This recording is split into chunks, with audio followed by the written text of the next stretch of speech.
அதிவீர் பாண்டியன், அதிமுக எஸ்ஐஆருக்குல என்ன பார்வையை முன்வைக்கிறாங்க சார்? இந்த எஸ்ஐஆர் தமிழகத்திற்கு தேவை என்பதை மாவட்ட அளவிலிருந்து மாநில அளவிலிருந்து நேரடியாக எலெக்ஷன் கமிஷனுக்கு நாங்கள் சமீப காலமாக 2-3 ஆண்டுகளாக தொடர்ந்து இது தேவை என்பதை பரிந்துரையாகவே கொடுத்து கொண்டிருக்கிறோம். ஃபஸ்ட்டு 2 எடுத்துக்காட்டுகள் எடுத்துக்கிறோம். ஒன்று, ஆர்கே நகரில் 2024 எலெக்ஷனின் போது கிட்டத்தட்ட 44,000 வாக்குகள் நீக்கப்பட வேண்டிய வாக்குகள் என்று நாங்கள் பரிந்துரை கொடுத்தோம்.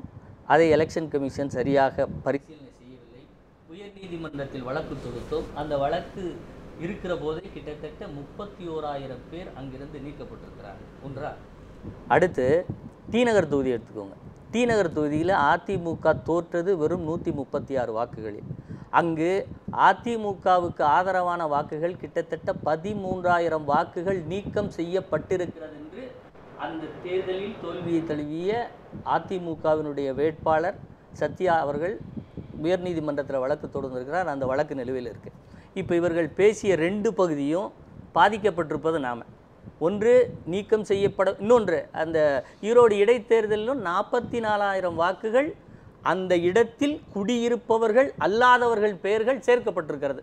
இப்போ இந்த 3 தொகுதிக்குள்ளே சேர்த்தலும் இருக்குது, நீக்கமும் இருக்குது, பாதிப்பும் இருக்குது இல்லையா? அப்போ இதற்கு இங்கே இருக்கக்கூடிய கட்சிகள் எல்லாம் ஆதரவு தெரிவித்து உடனடியாக அதை சரி செய்ய வேண்டும் என்கின்ற முனைப்போடு வந்திருக்க வேண்டும். ஆனால் வரவில்லை. நீங்கள் சொன்ன மாதிரி அனைத்து கட்சி கூட்டம் இல்லாது திமுக கூட்டணி கட்சி கூட்டம் தான் நடந்தது. அனைத்து கட்சியும் என்றால் அவர் இப்போ அதிமுக நீங்கள் அதை ஆதரிக்கிறீர்கள் என்றால் ஏன் ஆதரிக்கிறீர்கள்னு அந்த கூட்டத்தில் பேசணும்ல. அப்பதான் தமிழ்நாடுடைய நலன் வரும். சார் நீங்க பேசுறாரு இல்ல சார், புலிப்படை இருக்கிறாரு, அவங்கள திமுக கூட்டணி அதெல்லாம் அதை சார்ந்த கருத்துள்ளவர்கள் தானே. கூட்டணிங்கிறது இப்படிதானே சார், நேரடியாக போய் சீட்டு போட்டிருக்கிறது தான் கூட்டணியா? அது மாதிரி பல கூட்டணி இருக்குது சார் தமிழ்நாட்டில். யார் ரியல் கூட்டணி, யார் பிடிஎம் கூட்டணிலாம் நிறைய இருக்காங்க. இப்போ நான் அந்த கருத்துக்குள்ளே போக வேண்டாம். இன்னொன்று சார், இப்போ இதை யதார்த்தமாக போவோமே, நம்ம மேலேருந்து போகிறத விட கீழே இருந்து போனால் இன்னும் இந்த பிரச்சனை இது ஒன்றுமே இல்லைங்கிறத ரொம்ப தெளிவாக புரியும். இப்போ ஒவ்வொரு பூத்தும், இப்போ நாம் இருக்கிறது ஒவ்வொரு பூத்தில் தான் நாம் இருக்கிறோம் இல்லையா? ஒரு பூத்துக்கு கிட்டத்தட்ட 1200க்கு கீழ் தான் வாக்குகள் சார். அதற்கு அனைத்து கட்சியும் பூத் ஏஜென்ட்ஸ் வச்சுருக்காங்க. யார் யார் எந்த வீட்டில் எத்தனை ஓட்டு இருக்குன்னு இப்போ கூட திமுக போய்ட்டு, இது கூட இந்த எஸ்ஐஆர் நடத்துவதற்கு இதுதான் சரியான சூழ்நிலைன்னு சொல்கிறேன். இப்போ திமுக உறுப்பினர்கள் சேர்ப்பதற்கு எல்லா வீட்டையும் போய் பார்த்துட்டு வந்திருக்கீங்க. இப்போ எஸ்ஐஆர் நடந்தால் உங்களுக்கு யார் யார் எங்கே இருக்காங்கிறது ரொம்ப தெளிவாக சொல்லிடலாம்ல. யார் இறந்துருக்கா, யார் இருக்காங்க அப்படிங்கிறத இப்போ தானே சரி. இன்னொன்று, அதிமுக, திமுக மற்றும் இங்கே இருக்கக்கூடிய பாமகவிலிருந்து அனைத்து கட்சிகளும் தாங்கள் எந்தெந்த கட்சிகள் எந்தெந்த இடத்தில் போட்டியிட விரும்புகிறார்களோ அங்கே அதிகப்படியாக பூத்தில் முகவர்களை போட்டு யார் வாக்காளர்கள் என்று அலசி ஆராய்ந்து கொண்டிருக்கிறார்கள் 2026 தேர்தலுக்காக. அப்போ இதுதானே சரியான நேரம்? யார் ஓட்டர், யார் போலி ஓட்டர், எது இரட்டை பதிவு, மழை கால சூழ்நிலை, அதெல்லாம் சார் இதை பார்த்து மழைக்கால சூழ்நிலைன்னு சொல்லி தேர்தல் பணி செய்யாமல் எந்த கட்சியாவது வீட்டில் முடங்கியிருக்கா சார்? சிஎம் தஞ்சாவூருக்கு போகலையே, மழைப்பயிர் பாதிக்கப்பட்டதை பார்க்க போகல சார். மகாபலிபுரத்தில் பூத் ஏஜென்ட் முகவர்களை கூட்டு 5 ஸ்டார் ஹோட்டலில் விருந்து வைக்கலையா? மழை பெஞ்சிக்கிட்டு இருக்கும்போது விருந்து வைக்கலாமா சார்? என்ன சார் நீங்கள் எஸ்ஐஆர் நடத்தக்கூடாது ஆனால் விருந்து வச்சு சாப்பிடலாம்னா அது என்ன கான்செப்ட்? இதை செய்வதற்கு இதுதான் உகந்த நேரம் சார். இப்போ நீங்க திமுக சொல்லுதுன்னா பரல, திமுக சொல்றாங்க, விசிக சொல்றாங்க, கம்யூனிஸ்ட் கட்சி, இது எல்லாம் ஒரே காங்கிரஸ் கட்சி சொல்றாங்க. எல்லோருக்கும் தமிழ்நாட்டில் இந்த மாதிரி டேட்டாஸை எல்லாரும் பூத் ஏஜென்ட் வச்சுட்டு இருப்பாங்கன்னு தெரியாதா? அப்படின்னா இது எவ்வளவு ஹம்பக்கான வேலை. இது அரசியல் செய்கிறதுக்கு திமுகவின் ஊழலை தேர்தல் நெருங்குகிற போது நம்மை பற்றிய ஊழல் செய்திகள் ஊடகங்களில் வந்துவிடவே கூடாது. அதற்கு இப்படி ஒரு டிபேட்டை நீங்க இன்னைக்கு எடுத்து வச்சிருக்கீங்க. திமுகங்கிற ஒரு கட்சிக்கு நீங்க அதை சொல்றீங்க. ஆனால் ஒரு தேசிய அரசியல்ல இருக்கக்கூடிய கம்யூனிஸ்ட் கட்சி, காங்கிரஸ் கட்சி இதெல்லாம் இந்த நேரத்துல பேசுறாங்கல்ல சார். தேசிய எல்லோருக்கும் ஏதோ ஒரு நெருக்கடியே இருக்கு. நீங்க தேசிய அரசியல் கட்சிகள் திமுகவோடு கூட்டணியில் இருந்து கொண்டு இந்த விஷயத்தில் மாற்று கருத்தை சொல்ல முடியும்னு நினைக்கிறீங்களா? என்ன சார், இல்ல என்ன கான்செப்ட்ல இல்ல மாற்று கருத்துல இதுல எங்கேயாவது இப்போ ஒரு 2 விஷயத்தை நீங்க அட்மிட் பண்ணிக்கலாம். இல்ல கம்யூனிஸ்டுகள் இருந்தா மாற்று கருத்து வைப்பாங்க. சொல்ல வரேன் சார். இப்போ உங்களுக்கு தமிழகத்தின் அனைத்து பூத்துகளிலும் எங்களுக்கு ஆள் இல்லைன்னு ஒத்துக்கோங்க. 1000 ஓட்டை யார் வாக்காளர்கள் என்று சரிபார்க்க முடியாத நிலையில் எங்கள் கட்சி இருக்கிறது என்று ஒத்துக்கோங்க. நம்ம அடுத்து வந்து எஸ்ஐஆர் இப்போ வேணுமா? இப்பவும் அனைத்து கட்சி கூட்டத்தில் என்ன சொல்லியிருக்கீங்க?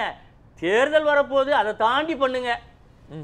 அது வரைக்கும் சுப்ரீம் கோர்ட் சார், நீங்கள் சட்டமன்றத்தில் தீர்மானம் கேட்குறீங்க. அதாவது பிரதிநிதித்துவ சட்டப்படி இது கண்டிப்பாக செய்யப்பட வேண்டிய வேலை சார். இதுக்கு எப்படி நீங்கள் வந்து தீர்மானத்தை போடுவீங்க? செய்ய போறோம்னு பேசியிருக்காங்கன்னு சொல்லிட்டு இன்னைக்கு பேசியிருக்காங்க. எங்கே போட்டிருக்காங்களா? என்ன சொன்னாங்க சார்? இல்ல சட்டமன்ற கூட்டத்தொடர் நடத்துவதற்கான வாய்ப்புகள் கூட இருக்கும். அதாவது அவர் சொல்றாரு ஒரு அசம்ஷன்ல இல்ல அங்க மேபி வரலாம், அதாவது வரலாம் தான் நான் சொல்றேன். நீங்க சொல்றீங்க அந்த கூட்டத்துல முதலமைச்சர் இது சம்பந்தமா ஏதாவது பேசல? இல்ல எதுவும் பேசல. உச்சநீதிமன்றத்தை நாடுவது என்கின்ற முடிவை எடுத்த பிறகு இப்போ மறுபடியும் சட்டமன்றத்துக்குள்ள எப்படி வருவாங்க? நீங்க சட்டமன்றத்தில் தீர்மானம் போட்டு அதுக்கு பிறகு உச்சநீதிமன்றத்துக்கு போறோம் அப்படின்னு சொன்னா ஒரு லாஜிக் இருக்கு. நீங்க அதை தான் சொல்றேன் சார். இது பேப்பர் செய்திகளுக்கும் திமுக குறித்த ஊழல் செய்திகள் வெறிவராமல் இருப்பதற்கும் இப்ப நம்ம எல்லாம் இந்த விஷயத்தில் ஒரு இந்த இவ்வளவு நேரத்தில் அவங்க பூத்துல போய் ஓட்ட சரி பார்த்திருந்தாலே உருப்படியான வேலை நடந்திருக்கும். ஆனா நாம வந்து இது குறித்து விவாதிக்க போறோம். ஒண்ணுமே இல்ல, ஒரு ப்ரொசீஜர் சார். ஆண்டு ஆண்டு நடக்கக்கூடியது. 60 கட்சிகளுக்கு அழைப்பு கொடுத்தாங்க, 40 கட்சிகள் பங்கெடுத்திருக்கிறாங்க. இந்த 40 கட்சிகள் கிட்டத்தட்ட மெஜாரிட்டி அனுப்பப்பட்ட இதுல அவங்க அத்தனை பேர் அதை சொல்றாங்கல்ல. ஒரே இல்ல நீங்க இந்த மெஜாரிட்டி கான்செப்ட்னு நீங்கள் எடுத்தீங்கன்னா அதிமுக இன்றைக்கு தமிழகத்தில் வாக்கு வங்கியில் மிகப்பெரிய கட்சி. அதே மாதிரி புறக்கணித்திருக்கிற ஒவ்வொரு கட்சியும் கிட்டத்தட்ட ஒவ்வொரு குறிப்பிட்ட சதவீத வாக்குகளை பெற்றிருக்கக்கூடிய கட்சிகள். நீங்கள் பிரதிநிதித்துவத்தை நம்பர் கட்சியோட நம்பரின் அடிப்படையில் எப்படி எடுப்பீங்க? மெஜாரிட்டி கான்செப்ட்லாம் இதில் கிடையாது. அனைத்து கட்சி என்பது அதிமுக வராமல் எதிர்கட்சிகள் எம்எல்ஏக்கள் இருக்கக்கூடிய அத்தனை பிரதிநிதிகளுடைய கட்சிகள் உள்ளே வராமல் இது எப்படி அனைத்து கட்சி நடந்துச்சு, மெஜாரிட்டியோட நடந்துச்சுன்னு எப்படி சார் சொல்ல முடியும்? அதான் இந்த கட்டமைப்பே தவறான கட்டமைப்புங்கிறேன்.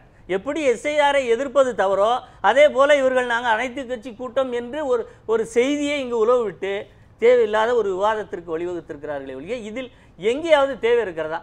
உச்சநீதிமன்றம் அந்த வழக்குகளை விசாரித்துக் கொண்டே வருகிற போது என்ன சார் சொல்லுது? இந்த கடமை, இது வந்து தேர்தல் ஆணையத்தினுடைய கடமை, இதை அவர்கள் செய்தே ஆக வேண்டும், செய்து தேர்தலை நடத்தி ஆக வேண்டும் என்பது ஜனநாயக நாட்டில் நடைபெற வேண்டிய ஒரு முக்கியமான இடம். அதை எப்படி நீங்க உச்சநீதிமன்றம் ஸ்டே பண்ணாது? தேர்தல் வந்து சட்டமன்ற தேர்தல் ரிலேட்டடாக போயிட்டு இருக்கும்போது நீங்கள் இது போன்ற விஷயங்களை கொண்டு போய் அதற்கு அடிப்படை என்ன? வாக்காளர்கள் சரி செய்யப்படாமல் ஒரு தேர்தல் நடத்தி அந்த தேர்தலில் வருகிற வெற்றி ரிசல்ட் எப்படி சார் உண்மையிலே ஜனநாயக ரீதியான ரிசல்ட்? நீதிமன்றம் இது சரி அப்படின்னு இன்னும் தீர்ப்பு கொடுக்கல சார்.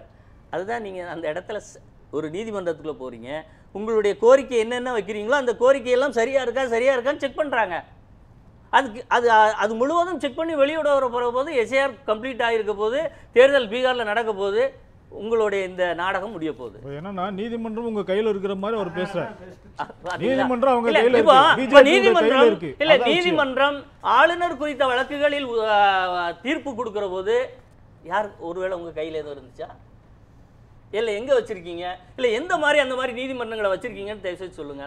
நீங்க சொல்றத பாக்கும்போது எல்லாம் முடிஞ்சு வரும்போது தீர்ப்பும் கரெக்ட்டா வரும்னு சொல்றது நீதிமன்றத்தை உங்களுடைய பிடியில வச்சிட்டு இருந்தா நீங்க வந்து பேசுறீங்க. ப்ரொசீஜர் போய் கொண்டிருக்கிற நோக்கம் மிக தெளிவாக ஒரு எலெக்ஷன் கமிஷன் சரியாக செய்து கொண்டிருக்கிறதா ஒவ்வொரு விஷயத்திலும் மிக தெளிவாக பார்த்து அதை உறுதி செய்திருக்கிறது. எந்த ஒரு தனித்துவமான நிறுவனங்கள் இடியா இருக்கட்டும் சிபிஐ இருக்கட்டும் எல்லாத்தையுமே அவங்களுடைய கைப்பாவே வச்சிருக்காங்க. இப்ப தேர்தல் ஆணையத்தை கைப்பாவே ஆக்கிட்டாங்க.